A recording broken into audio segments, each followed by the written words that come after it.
Oh, oh God. Another week. Another week for Skrulls being Skrulls and doing Skrull things and just causing a ruckus. And heroes like myself, Agent Prescod, and and you. What's your name again? Mary. Mary, the Yeah. only one I can trust in Mhm. this long crusade. 30 years, the amount of time I've been working on this case is undetermined. And I thank you for joining me at the tail end of it as we figure out what's going on and review this week's tapes of the Skrull invasion. Skrulls.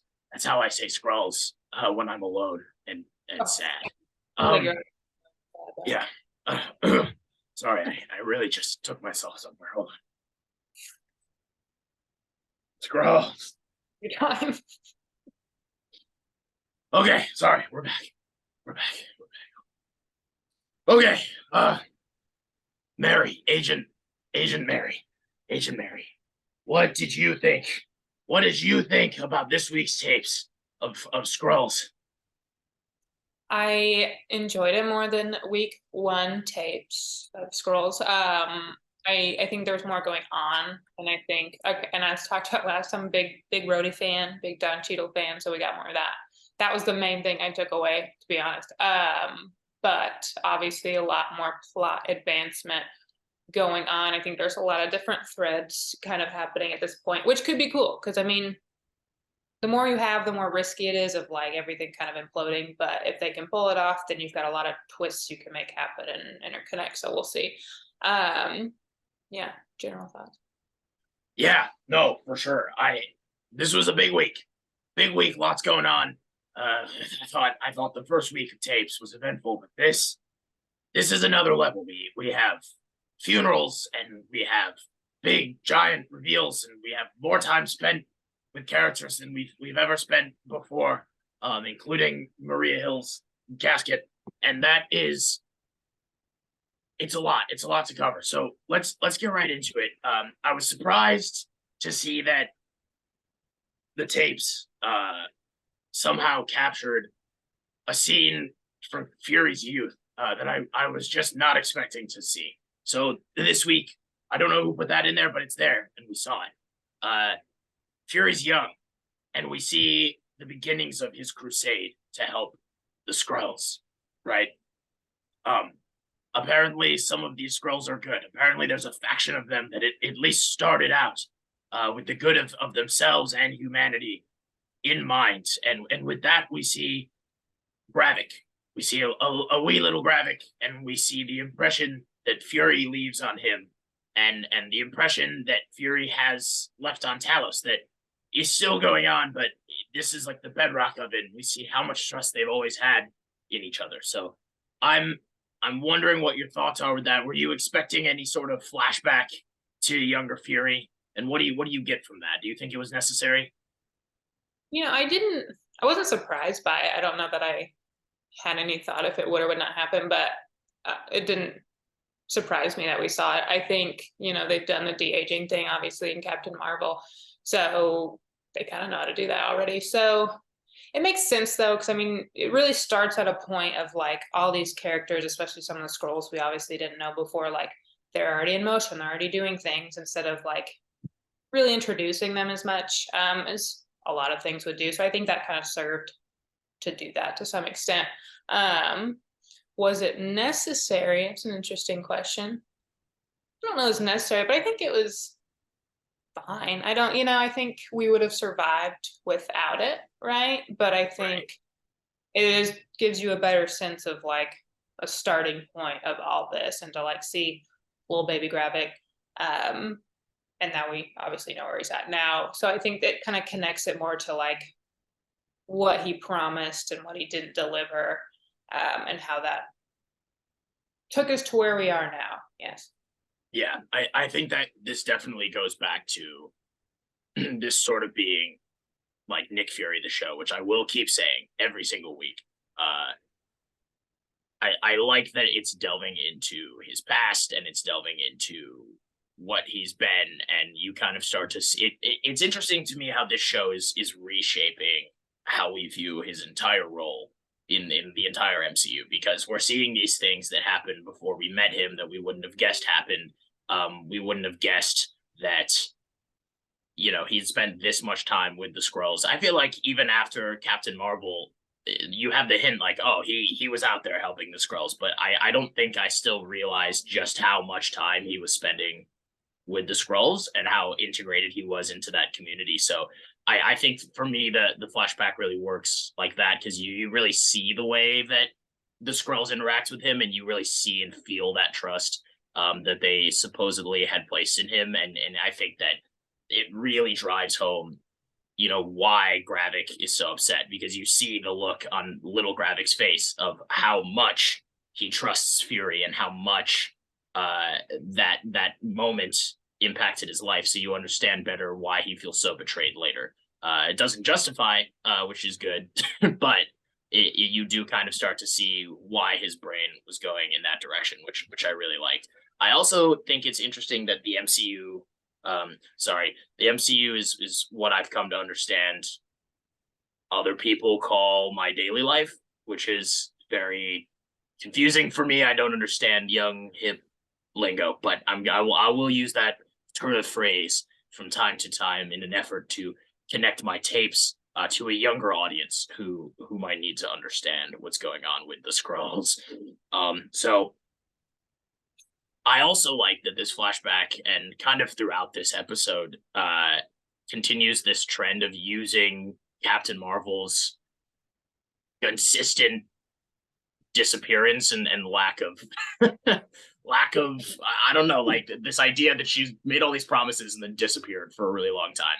And that's true for when they're telling these stories, there's a reason for that. But I like that they've made it an in-universe plot point as well.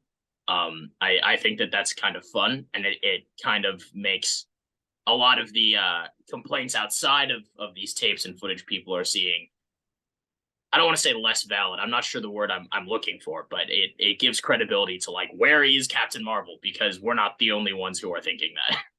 Yeah, that's fair. It really is. I mean, yeah, I don't.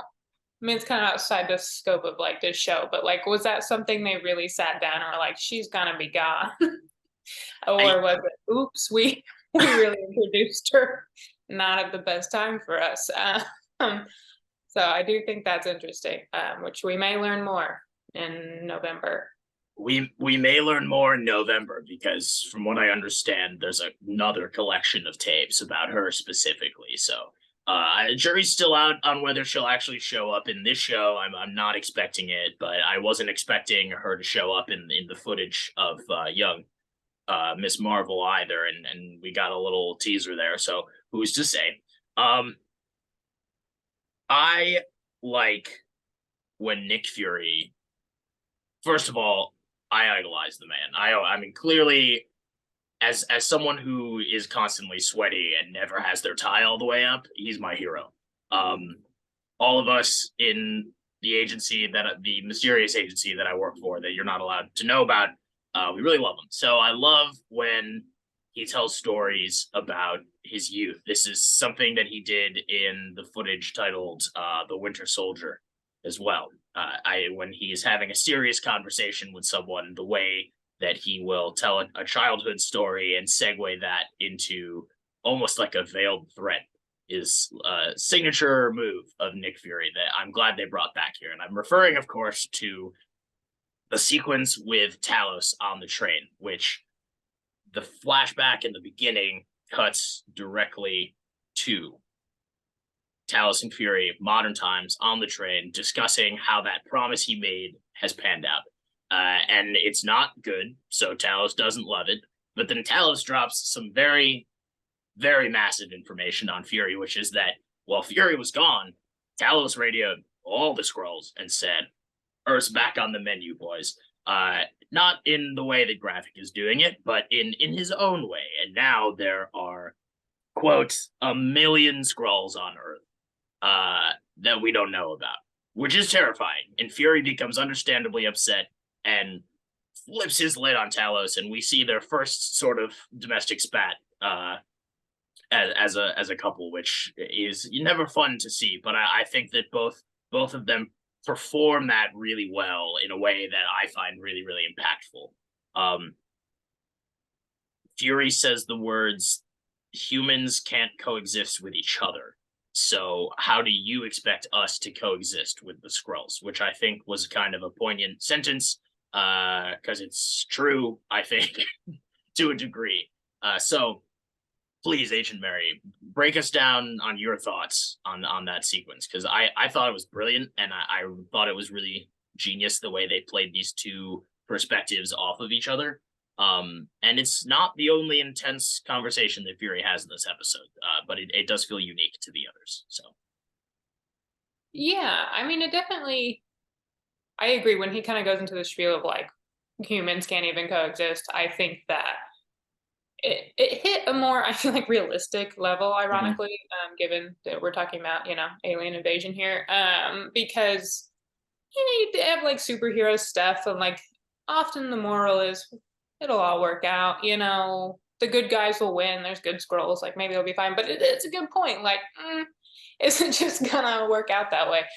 Probably not, but we'll see. And I do think the fact that there's now 1 million Skrulls really changes a lot. I mean, obviously, practically, but also in terms of the story, like that's a lot of Skrulls. If a lot. say the ending is we get rid of the Skrulls, I'm stressed. I'm stressed Right, thinking about it. right? Because you can't realistically get rid of or whatever move 1 million people. No. That's different than the like handful they were referring to in the first episode, which something goes down in theory, you're done with Skrulls. But so that's a lot. It also makes me question though, right? We have like new Skrullos going on. Skrullos. No Skrullos.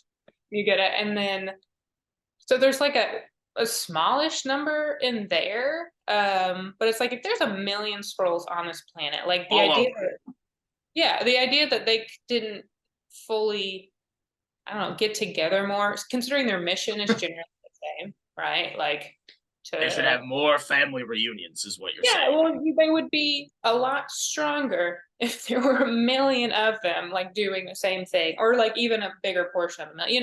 So I think what I was just gonna say, does that, maybe not on purpose, but does that speak to this idea that maybe Skrulls and people really aren't that different? Like you can get 1 million Skrulls on Earth, but they're still going to disagree. There's still two factions of the same Skrulls, fighting for the same thing, but in their own ways, basically. There's probably a couple hundred more Skrulls who made it there, and they have no interest in taking over. Maybe they're just completely content, just living among people in disguise, and they're cool with that. So maybe they're like out of the picture. Maybe a family did come down, and then there was a falling out. That often happens between families, and now I think it's interesting, this idea that like it's the same as with us. Like, yeah, hypothetically, if we could just get a few billion people on board the same idea, we could achieve world peace. But we can't do that because 1 billion people will never be on the same page. And I'm think it's kind of cool that Skrulls are in a similar boat. Whether that was a purposeful narrative implication or not, I don't know, but I do kind of like that idea a little bit.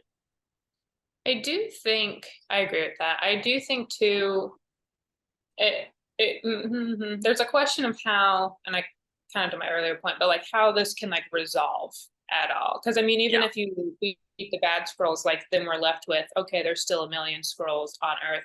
So in theory, the rest of our time with the MC or whatever, there's a bunch of Skrulls. Anyone could still be a Skrull. That's an interesting way to leave that if they do. But I mean, with the 1 million Skrulls concept that we're talking about, like that's the realistic outcome either way, So unless somewhere in the series they find them on another planet, like I guess that's still possible. It doesn't seem like that's where that's going, but probably not, though. Yeah. So I do think it raises a lot of questions of like what the resolution, what the ultimate like fallout will feel like. Right.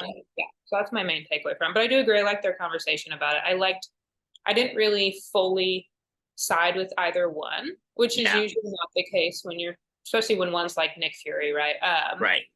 So I thought that was cool. Cause I mean, both sides, it was like, Um, so yeah, I agree. I think that was a good scene. Yeah, I think that's a good point too about not really siding with either one, which I like. I mean, when you're watching a show that's supposed to be like a spy thriller or whatever, like I like that even the conversations that aren't really about spying or whatever can still be really tense and you still don't really know whose side you're on. Uh I also made note while watching these tapes of the fact that Fury continues to be unlike we've ever seen him. Fury, weirdly enough, for someone with his occupation, uh, has always been kind of hopeful or like optimistic. It's Maria Hill asks him at the end of the footage called "The Avengers," what happens when we need them again? Like you're just gonna let them walk away? And he's like, yeah, they'll show up. Captain Marvel, in the beginning of this episode, he's like, yeah, we're gonna find a home for the Skrull. He's totally chill with this idea, like things are gonna work out.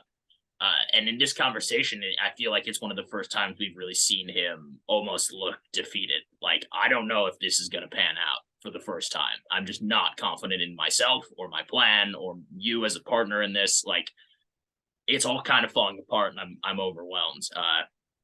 And I'm wondering how much of that, at least in the immediate aftermath of last episode, is because he's just lost Maria Hill, his longtime partner.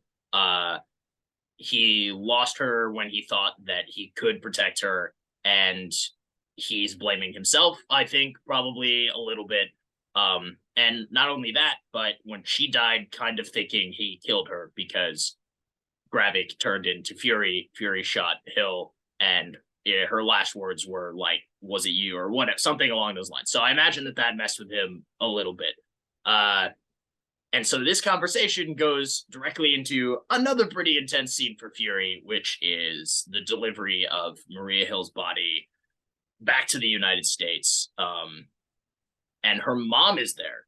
We see that Maria Hill not only has family, she has family she kept in touch with. She has a mother that she was close enough with to, at least inspire this sort of scene afterwards.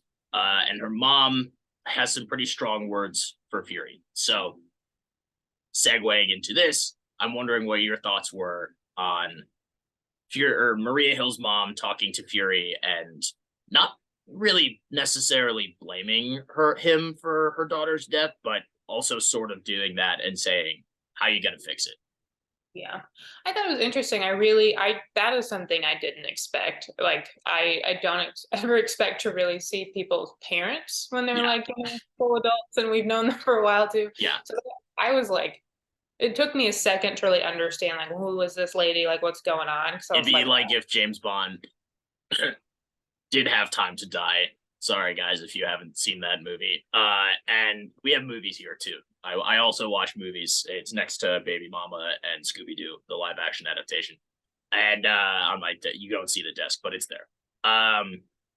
Yeah. Anyway, please continue. oh yeah. So I mean, it kind of just made me think of your earlier question of like whether I expected the flashback. Like this was like out of nowhere for me. I didn't dislike it, but I think it really is part of the whole process, like you're just saying, like really hammering into Fury of everyone's telling him he's old and slow and not like he used to be. He's limping around and now Hill's dying, he's getting into fights, he seems defeated. I think my take on it was that was yet another like punch to really like convince us or him or whatever that he's not what he's doing again. But it also reminds me, like we talked about last time, I think, feels like a Coulson moment a little bit of like, you better go out there and avenge my daughter, Yeah. Yeah. so it kind of feels like another parallel to that, which I mean, Coulson's not the only person who's died and needing to be avenged. I get that. But No, but narratively, in terms of like the footage we've seen from my world over the last however many years, that is like the whole reason that the Avengers, well, one of the main reasons the Avengers call themselves the Avengers is because they're avenging the death of Phil Coulson. So it is like the memorable death to be avenged within The No. MCU, as the kids call it. Yeah. Yeah. So that's what that scene made me think of the most. But it almost made me wonder if we're gonna see her mom again. I don't know why. It felt like they really like made a character and like made a scene for it. And like I don't know why we would, but it Yeah, felt like a lot of thought went into that. she really made an impact in like Yeah. one scene. I feel like we almost know more about her than Maria. Like, after It's a true. single scene. I think that is true. And I think too it's interesting with like learning more about Fury. It's like so he knew her mom decently based on this conversation. This is like clearly so, not. She calls him Nick, doesn't she? Or does she say Fury? I'm not sure, but they talk pretty. Yeah. Yeah. So it's a question like, does he just have all these friends? You know, like he seems very sociable, more so than I would have thought. Also, just like socializing with like your, you know, super spy partner's parents or mom or whatever. Also, just is a weird vibe to picture him doing based on what we've, you know, but it's hard to picture him doing a lot, you know, based on what we've seen before until the show. So, yeah. Yeah, I just remembered the other half of the joke I started telling and then immediately gave up on, which is it would be like if James Bond died and then they just showed his parents crying and you're like, wait, that's not what's going on. I don't know. Anyway, my memory's not what it used to be. I apologize about that. I don't really know why. Oh God. Damn it. Yeah, I don't know why I can't remember. My memory's not what it used to I don't be. know. I don't know what's going on. Oh, that's some bad whiskey. Okay. Oh God. Scrolls. Okay. From this scene, we go directly into the most graphic we've seen at once. I think since the show started, which is Gravik going to meet with the Council of Skrulls that are, you know, in major news and political positions, and trying to change the world. And we see that not all of them necessarily are on the same page as Gravik. Not all of them. Again, that complicated Skrulls are a lot more like people, maybe than we assume. Maybe they're not quite as together on this as we thought, and also we kind of see what Gravik can really do in action and how he interacts with others and asserts his power. And I think it's actually quite riveting. I liked it a lot. In fact, I've chosen to name this group of people. I did some math. I think that the Skrull is probably the most scientifically accurate name that we can come up with. So I'm gonna go with that. So at this meeting of the Skrull, I felt like Gravik, the way he plays scenarios is it's almost lackadaisical in how he approaches things, but in such a threatening way. So Agent Mary, what did you think? What did you take from this? What do you feel like you know about Gravik now compared to before going forward? Yeah, I mean, well, first thing, I did really like how before we saw them all at their little, you know, secret table and whatnot, how they kind of did the montage of like different people talking on Right. TV, sort of thing, and it was kind of all those same people. I enjoyed that. I think that was a good way to like emphasize that these were important people and that they Yeah. were, you know, doing stuff in the real world. But I thought it was interesting.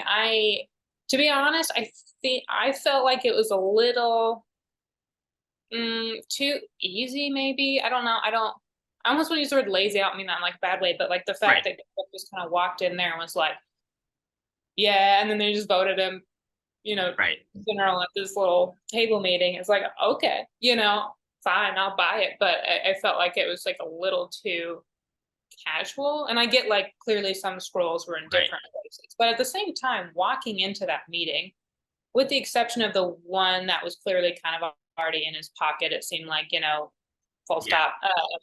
None of them were really thinking, let's get like a, you know, full authority general thing going on, but then it switched pretty quickly, and is what it is. So it'll be interesting. I do think the actor has like the presence down, so I can buy it. Like he's very menacing and kind of like tense, like within any scene. And I do like how there are clear world powers, at least those, well, I don't know how many there were at that table. Six. Yeah, like 6 or 7, or I probably should have counted for my documents, but luckily we have the tape and we can just watch it back, which is good. But so I do like that that's in play. Like it's not as ambiguous now, like, oh, there's scrolls somewhere. They could be important people. And that is still there. Like we still don't know, obviously, where the million scrolls are, but I do like how it's like, okay, major players are just straight up scrolls right now, and they're straight up working the scroll agenda. Nobody knows. Including like the scroll agenda. Yeah, scroll agenda, including like, like Fury, our main character. He doesn't know that, presumably, that we are aware of. And then like obviously Rhodey has his US government role. And I think a big question for a lot of people is Rhodey a scroll? I mean, that's like half the show, I get that. But if he's not, presumably he also, no one knows that all these people are doing that. And that's fun. So that's gonna like, something's gonna hit at some point, hopefully, with that. And that'll be interesting. Because that's like a major, like imagine like 6 different, I don't know that they were all different country governments. I don't remember, but imagine if that were the case. All different countries, but a lot of them. Yeah. A lot of so, them were, like imagine like all at once, like I mean, 6 different countries just like turn. Like that's one of them is like the head of the UN, which is really terrifying. That scares me quite a bit, because that's a lot of power. And I think there's a question, because with this show we don't have presumably what we're used to with like big superheroes who can go out and like fight these big battles. But if like shit like that turns like that, you'd think that that's what you'd want or need, right? Especially if you got those big bombings and things like that. Like how physically, how do you resolve a lot of this? Not even just narratively, like physically, like how. Yeah. So that'll be interesting too. Because I feel like a lot could happen and should based on what they're setting up. But it's like, okay, how is Nick Fury gonna go stop all that? Right. Yeah, I have no idea. Again, maybe you and I can figure it out before Fury gets there. That would be ideal. And then I can stop pretending to be dead and leave this room and not worry about scrolls anymore. So I feel like that would be nice. But the 2 points based on what you've just said. One, the idea that, where was I going with this? Hold on. Again, my memory's not what it used to be. Oh, right. So I think something that made, as fast as his crowning as like leader of whatever this was, and presumably the seat that Gravik holds at this table is the one that used to be Talos's, because he mentions in the first set of footage that he's been like kicked off of the council. So I would imagine this is the Skrull Illuminati that he was part of. He got kicked off for his presumed failures, and now Gravik has officially been crowned his replacement. I think that tying some of these Skrull plants into real world people maybe helped me personally. I don't know if this is going to be true for everyone, but helped me kind of like believe that something like that could happen so fast with like the hubris of it all. Specifically, they have Shooter McGavin in there as discount Tucker Carlson, and I think that was kind of a smart move in the sense that, one, that's like a real world person, and the implication there is that someone like Tucker Carlson might only be spewing the absolute insane bullshit that he's spewing because he would be like an alien trying to invade Earth, which is funny in its own right. But also because we know he's not, knock on wood, it it makes it believable. Like, yeah, we see someone in the real world who, if someone like Gravik, Trump, were to say, hey, I want to take everything over and I need some guy on the news to just be like, sure, and then I'll make sure that his life is great once I take over. In the real world, we saw someone just do that. Even though he, now we know, didn't like that guy, right? So taking like an allegory of that and putting it in this scene I understand and kind of agree now that you say it, your point that that did happen kind of fast. But I also feel like it could happen that fast because they used that analogy, which I don't know, maybe that's silly, but that's like a note that I wrote down while I was seeing it. Um, but yeah, so I don't know if you have any thoughts on that or not, but Yeah, I did like that. I think that's a great point. I think I think a lot of I'm thinking about The Boys right now, but a lot of like recent, even just superhero shows have very much brought up Yeah, US politics and yeah, things like that. it's a big talking Yeah. point these days. So, and I really, it's been a bit since I watched this footage we're talking about, Yes, but I do remember that now you say that, and I think it is a good point. I think, yeah, I think just the like rise of Gravik for me here, it was, to be fair, haven't seen it all, obviously. We kind right, of saw yeah, Baby Gravik now, but it felt quick just from my perspective in terms of, because they really did like ground him like yeah, full, you have all authority, yeah, like go fuck shit up, it's like no checks and balances. And to your point, he was not even on the scroll Illuminati yes, the scroll council at this Illuminati. point. Yeah, so that's why I felt like it was quick, and that's fine. And I do like Yeah, at least the parallels, even if it wasn't intentional. But like to your yeah, point, pretty spot and on. you know the fact that they pair that with the one the one woman, I forget what her position is in the, you know, whatever the plant is, but that scroll being like, we lost Skrullos not because we weren't ready to fight, but because we were too quick to fight. And bringing that up and all of that commentary on war, and once again being like, Skrulls are kind of like we, if we, you and I as human beings, not a Skrull, um, we, if we keep going into war, like, we're gonna lose our planet. And I thought that it was nice. I think there was a lot of good stuff going on in that scene that I really liked, but it goes directly from that into something I know that you're very excited to talk about, which is we get more of Colonel James Rhodes outside of the suit. We get business suit Colonel Rhodes. I think he's still a colonel. I don't think that, yeah, right. He's never, He's a it's been a colonel. minute. He's not been promoted. But we get him having a little scene with a bunch of world powers. So I don't know if you had notes on this, because I know that you mentioned you were very, very excited about Colonel Rhodes. So take it away. No, I just loved it. Okay, great. I I feel like the amount we get Rhodey and other stuff, he's not been a lead character, so you kind of get like side interactions often. But I really liked how I liked his attitude. I liked how aggressive he was. I kind of forgot that he would or could be like that a little bit. Just like when he kind of turns around, says it's Yeah. Slovakia, like rolls its eyes at me one more time, gonna carpet bomb it. He's very over it. That is something I think that he's kind of brought since Iron Man 2, Yeah. that footage that we call that. He brings a certain, like, I just am over this shit to Yeah. Rhodey. Yeah.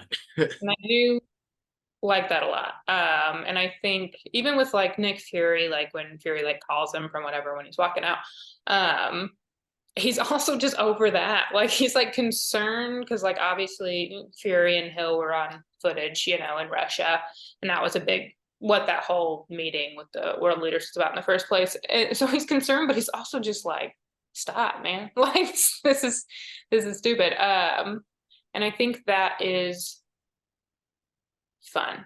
Where was I going with that? I don't know. I just like his attitude. I like when he's Yeah. Oh, I was gonna say, I think a natural place to go with that is he has that scene with the other world powers, which is fun, but then yeah. that goes into a scene one-on-one with Fury where you take his, like, I am at my limit with you and all of this and this whole situation, and him and Fury are both sort of dudes who've been doing this a while, who are at their limits, but they're at their limits for different reasons, and those limits are kind of going up against each other in this scene, and we get a really brilliant one-on-one moment between the two of them, which I wrote down, like, Rhodes and Fury have such good chemistry together, even though they're not getting along, like just as people giving a performance. I felt like they worked really well, and it almost makes me wonder, like, how have we not seen them interact as two government-based people before? Because now I'm like, I just want 80 more of them hanging out and talking and debating things. But yeah, they have great chemistry. We learn a lot, I feel like, about both of them in a brief period of time. And it ends with Fury getting fired from a job that remains unspecified. So Well, I also think, to that point, like, we see Rhodey do government things, like that's his job, and that's always been his job in the MCU, even though he's War Machine on the side, but like not on the side either. So I think he goes back and forth between like, I'm We an get- Avenger and I'm a government guy, and it depends on the but I day. think we get a good perspective of like him doing his like day job here, Yeah. and which we normally don't see. And like, I know at one point, like, Fury tries to like say something about how he outranks him or something, and he's just like, fuck that. But it is an interesting side of it that we don't normally see. And I do think, like I said before, had like Civil War actually like played out more, kind of Rhodey in like a government role would have more like nuance to it based on it. And it does. I feel like what Colonel Rhodes does is, like, I think he's a colonel, but I feel like what his actual job kind of is like being a liaison between the government and like the superhuman community, I guess. Like, I don't know quite what to call that, but I feel like he's the guy who's like constantly trying to iron out conflict between the president and Iron Man's dead now, but like Iron Man, that was like kind of what he did. And that's what he's doing here, because he sees that Fury's actions have gotten someone killed. They've potentially begun World War III. He doesn't know the full story. Fury brings up the full story to him, and we find out that Rhodes has secretly known about Skrulls since, based on the year, assuming that this is like 2025-ish, 2026, also sort of unspecified. And the fact that Rhodes wasn't snapped and his concept of time has been consistent with the years. That would mean that he found out about Skrulls around the same time that Iron Man 2 and Fury's Big Week happened in like 2010. So we find out that he's known about Skrulls for a minute. But he has to fire Fury for optics. Again, he's out here trying to prevent World War III, and he feels like what Fury's doing is just accelerating it, which you can understand. That being, yes, please go. We're also gonna say we don't really see the president again in this episode, but we know Rhodey's like directly working for him, and we had the question of, seems like this president could be a Skrull. We didn't see him at the Skrull council thing, but I think that could also be like, because it's gonna be like a big reveal, maybe. That's still my take, but I do think it adds to the question. I guess Rhodey could be a Skrull, which I think would be lame. That's a separate conversation, but could be like also what Rhodey's like being told and like funneled through him that maybe he does trust is from a Skrull, and that's like really snowballing into this. And then if something happens later, Rhodey can kind of like flip. I don't know, but I do think the president point is interesting, because he did not attend that meeting, and like Rhodey has like a nice little quip about why he didn't. But also, if he is a Skrull, he doesn't care. Yeah. So yeah. And again, Rhodey trying to prevent World War III would indicate that he's not a Skrull, or at the very least not part of Gravik's faction of Skrulls. But I do think after this episode, there's going to be a lot of agents out there who feel like he is, because they're going to be feeling like, well, why would Rhodey yell at Fury? Like, they're supposed to be friends, even though we haven't seen much of them being friends prior to this. Anyway, I do think you'll see a lot of that theory, but I also don't think that he is. That being said, it would be kind of funny, hear me out, a little bit funny, if they canonically were like, he became a Skrull, took him around the time he found out about Skrulls, around the time of Iron Man 2. And that is how they explain that he looks different. Yeah. Like the Skrull accidentally transformed into a different No one else noticed. And all it got was like that day he walks into Tony's court trial, whatever, And Tony's like, "Did you get a haircut?" That's like the only comment he ever got about a completely different face. Be fun. I mean, It would be hilarious. A little funny. Yeah. I think my issue with Brody being a scroll here, like especially if it was like a long time, like save for like Fury in this show so far, he's the only other long term Maria Hill kind of on off character, and Now it's just mostly like, off. that would feel like a big loss without much reward, and like that's fine, I guess, but it's just like if Armor Wars were to happen, or if Brody's gonna keep being a thing, it's like, what do you do there?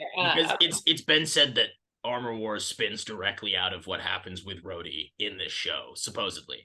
So, like, hypothetically, they could say, "Oh, he was a Skrull, and Armor Wars is the first time we're seeing the real Rhodey, like in the MCU," which would be weird. Again, I don't know how much I would love that. That's my main issue with this sort of narrative. Is on one hand, it's cool and I don't know, potentially brave or whatever, to say that someone who's been in the MCU for a long time is a Skrull. But also, if you're going to do that, it needs to pay off more than just shock value, because once that shock value wears off, it's like narratively, where is that going? So I want it to be earned, and I want it to be someone that makes sense and someone where it would actually be an interesting plot line going forward, that they were replaced by a Skrull for years.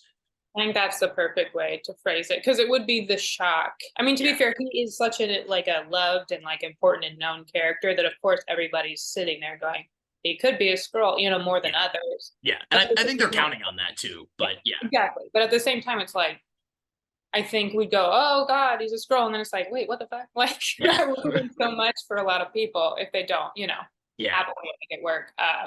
So that is why I don't want that to happen. But yeah. Well, that scene ends with Fury giving maybe his best line in the MCU that we've seen in a while. And then he walks out, and he has this big grand exit where he kind of poofs his chest at Rhodey, and he poofs his chest at the guard, and he, you know, the guy tries to grab his arm, and Fury like disarms him just to prove that he can. And then he walks out, and as soon as he walks out, he like collapses on a bench, and he's just exhausted from everything that's happened to him throughout the day. And I think that is such a perfect encapsulation of this show right now, and Fury as a person, or a character, as people keep calling him, as they watch my footage. That he is this guy who feels like he has to poof his chest and feels like he has to be someone who can protect everyone, like Big Bad Fury. But right now in his life, he's a little broken. And the balance of that is kind of the thesis of this show at right now, I think, like truly, even though that's not how they advertise it. And I like that as a scene a lot. That was one of my favorite quiet moments of the episode is him, you know, peacocking and then immediately deflating. Not behind closed doors, but behind his own closed doors, which I thought was nice. Yeah. From there, we get more Gravik, but this time we get Gravik with Gaia. Gaia's role in this episode has been sort of to continue questioning if she's on the right side. And she's, through some snooping, realizes that Gravik is up to something outside of what she's aware of. And there's weird Skrull scientists going and doing some weird stuff, and she kind of hacks into the database and finds some information. The information that she finds is on different superpowered individuals and beasts and whatnot from the last several years. You know, we get Groot, we have a Frost Beast, we have Cull Obsidian from the Black Order, and we have the Extremist soldiers. I feel like I know where this is going, and I want to bring it up as a theory before we get into the, you know, the last bits of the episode. And I think that it's sort of confirmed, because simultaneously with this, we also get more Sonya Fallsworth. And Sonya, we get to see kind of her in action, and we get to see her torturing a Skrull, and we see really just how far she's willing to go, which was delightful. I love that scene, so we can comment on that too. But what do you think Gravik has planned? Because I do have a theory, and you know, I'll just go if you want me to just go. But if you have, go for it. Okay, I think that he's making super Skrulls. I think that's what's happening. in the books, for people that don't know, in the books that this show is, that the Skrulls are planning their invasion based off of, it's difficult to keep talking around this fourth wall, but I feel like, okay, so there are these things called Super Skrulls, and Super Skrulls are exactly what they sound like. They're Skrulls who not only have they taken the physical features and characteristics of people, but they have also taken their superpowers. So they're Skrulls that have the same abilities. The most famous one, the original Super Skrull, being one Skrull with the abilities of all 4 members of the Fantastic Four. We have not seen Super Skrulls in the MCU until this point, as y'all call it. And the Fantastic Four, as far as we know, does not exist in the MCU at this point, these characters in these books that I have read.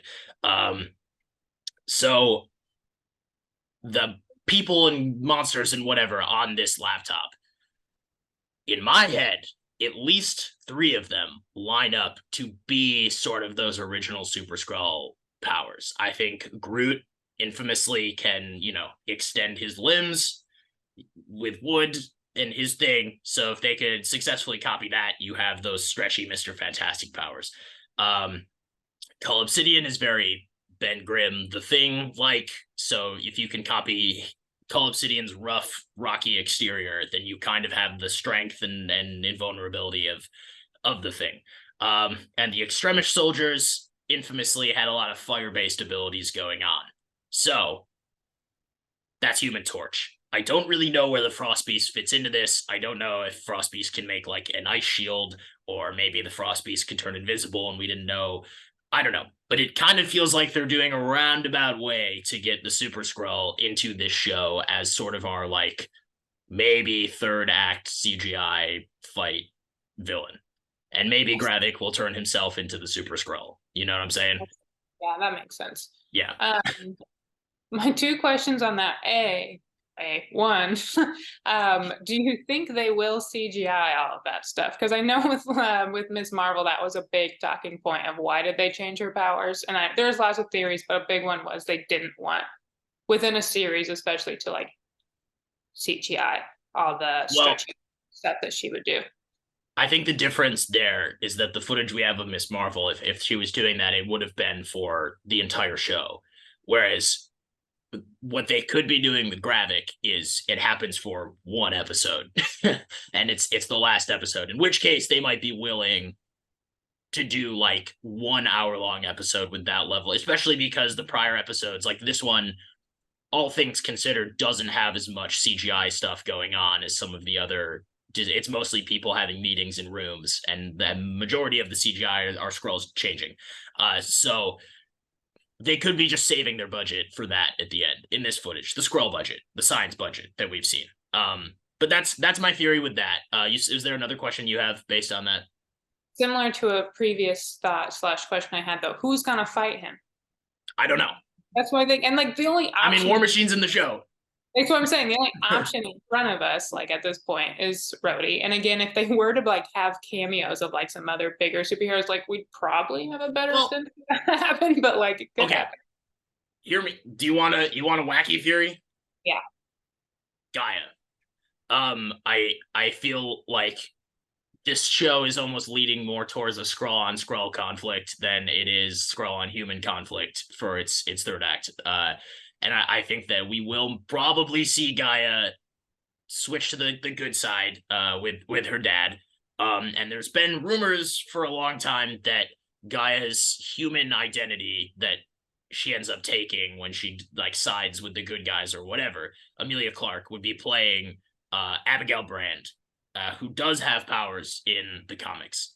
So maybe Gaia also undergoes some sort of Super Skrull treatment, gets her own powers, and we have a Gaia Gravik clash in the finale. Well, Fury does spy things in the background or whatever. That's my guess. That's my theory. I think that's what they have teed up with this tension between Gaia and Gravik, and the hint that there are experiments going on involving superpowered individuals. That's my guess. No, I think that makes sense. Yeah. Yeah. It makes a lot of sense. And so I almost don't want it to happen that way, but But it makes it, that's why, because it's like one of those, like, I want it to be like surprising, but I Yeah. do think like that is spot on from what we have. And it makes sense. It does make me wonder what Fury's role at that point is, since he is still our main character. It is Nick Fury, the show, as you've said. Well, I don't know. I would expect him to be involved. I would expect that the hopefully this footage will lead us towards a place where there is another more like mental conflict going on, and you have Gravik and you have Gaia doing like the physical conflict. So we have that in a MCU show again, as the kids are calling it these days. But there's also like a more important, like, while Gaia's fighting Gravik, Fury's doing something in the background that will ultimately save humanity. You know what I'm saying? Like, that's what I hope happens, and probably what I'm thinking might. So, yeah. No. Yeah, and we also see how ruthless Gravik is, like, and the seeds of Gaia starting to be like, am I on the right side of him taking that Skrull that he no longer trusts and just sort of having him ruthlessly executed in the woods. You can see on Gaia's face that she's like, oh, this was one thing when we were terrorizing humans, but now you're just killing Skrulls who want the best for like Skrull kind. So I thought that was also a really good scene. It reminds me of another show I watched called Barry. There's a very similar moment that I thought was pretty good. So I don't know if you have thoughts on that at all, but I thought that was all really good. We see how ruthless Gravik is. We also see how ruthless Sonya is. So either of those things.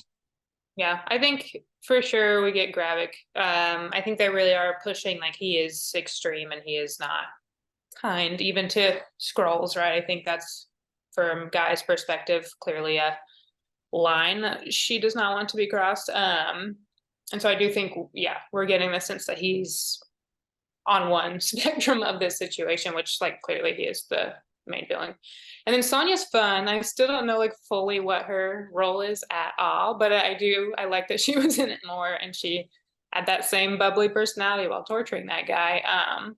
And was, like, very Nick Fury competent, like, she was like, knew exactly how she was getting out of there from the first second of it, and that kind of thing. Yeah, so that was she is what we normally expect from Fury. I think that's a good point. Yeah. And we're getting a lot of that from her, and we still don't know, like, she's against the Skrulls, but is she really a good person? Like, should we be rooting for Sonya? Like, we really don't know, but she is definitely fun to watch. I like, she's like, where's the escape hatch? And they're like, why do you need it? She's like, I suspect it's going to play out in a way that I'll need the escape hatch. And then it does, which is wonderful. I'm really excited to see more from her and see kind of how she, because again, I just don't know how she factors into the rest of the footage either. Like, I have no idea what we'll see from her in coming weeks, and that makes me really excited. But before we run out of time, I know we're both very busy people. I have a lot of this room left to explore and make notes and hang on walls and whatnot. But we have one last big reveal to close out the episode. And that is that not only is Nick Fury married and have, like, a house, he doesn't just sleep in a cave. Like, I don't know what we all assumed. Maybe he just lived on the helicarrier. I don't know. But he's married. He has a home. He has a life outside of being a spy. And not only that, but he is married to a Skrull.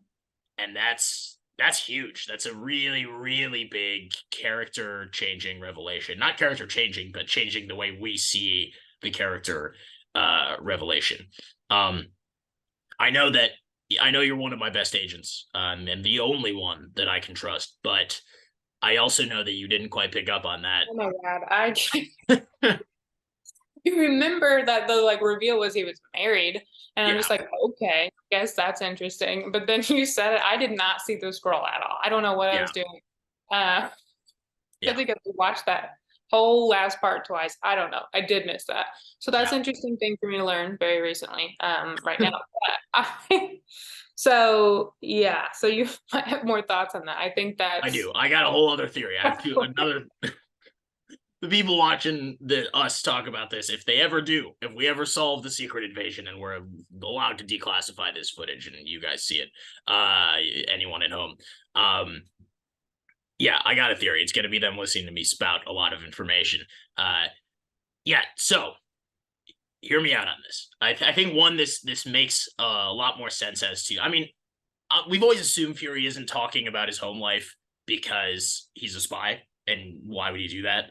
That already makes a lot of sense, but this makes it make even more sense. Like the fact that his coworker, sort of in the same way that Clint Barton was like, "Yeah, I'm not telling people I'm married because I have a lot of stuff to protect." You have that aspect to it, but you also have the fact, like, what would people think if they actually did, like, somehow find out he was married to a Skrull? Like, what would that?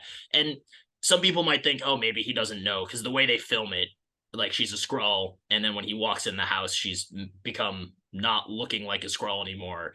But it's the same woman from the beginning who introduces him to a young Gravik, so he would have to know she's a Skrull. Otherwise, like maybe he's lost it a lot more than we thought he's lost it.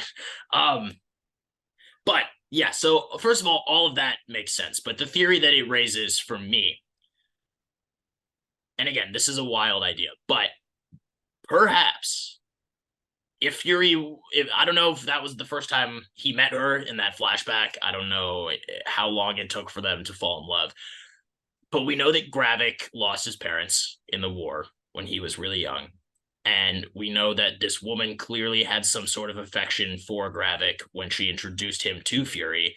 And we know that Gravik really is mad at Fury for breaking his promise a lot more than most of the other Skrulls. Like, they're mad, but he's always like, but don't you remember what he said to us? And it's like a whole thing. So my thought, potentially, is that Fury and his wife kind of sort of adopted Gravik as a kid. And Gravik was like kind of his son, and he was kind of Gravik's dad. And so him breaking that promise and then disappearing for 5 years and then coming back and not like immediately reassuming his mission or whatever has hurt Gravik a lot more, because Gravik kind of feels like his dad betrayed him. And there's that added element. That's my theory. I think that they could go that route. I'm not as certain about that one as the Super Skrull thing, but I think it's plausible. No, I think that's very, yeah, I think that's, again, didn't know she was a Skrull. So I am terrible at things, I guess. But I think that makes a lot of sense. Because obviously Gravik did take it all a lot harder than and/or more extreme. So the idea that there was more of a connection between him and Fury, because it is mad at Fury. It's not so much mad at like, we don't have a home. Like, obviously they are upset by that, but it's very personal. What we've seen, like why he's motivated now to do what he's doing. So I think that does make sense, that there could be an added connection there. And if we're going to be introduced to like a wife, the next question for most people is always, do they have kids? So kind of that. Yeah. So I think that makes sense. Yeah. So that's my theory on that. I think it's I was excited. I think that this reveal at the end of this batch of footage, it has made me more excited about the next couple episodes than almost anything else. Because that I was truly, truly, truly not expecting. So now I'm like, what else are they going to reveal? How deep into Fury are we really getting in Nick Fury, the series, which is always just exhilarating for me because I love digging into people and characters like that. And yeah, I think it definitely is going to be a factor. Otherwise they wouldn't have done it. And I'm anticipating that it's going to bring a whole extra layer of, emotional conflict to the rest of the show. And there might be a reason that when agents like yourself got a couple weeks worth of footage earlier than we anticipated, that might be where they stopped it. You know what I'm saying? So yeah, I think it opens a lot of doors, and I'm excited. Me too. Now Great. that I see this for all. Well, with that, Agent Mary, is there anything else that you would like to say regarding this episode? We've got about 2 minutes. I don't think so. I think we covered it pretty well. I think so too. I think we did a really good job. And I think that we'll be back next week to cover the next batch of footage. Myself, Agent Prescod. If I don't get to know my first name, neither do you. And Agent Mary. Yeah. Again, definitely not a Skrull. The only one I can trust. All right. If I could do a CGI thing, that'd be pretty cool. But I cannot do that. It would be pretty cool, but it would also be CGI, and it means that you wouldn't be a Skrull. Okay, so from Agent Prescod, this has been trying to figure out the secret invasion. Not what we call this conversation, but what's happening. Thank you. Bye. Mary, I'm Mary. Bye. Yeah, I don't know. There you go.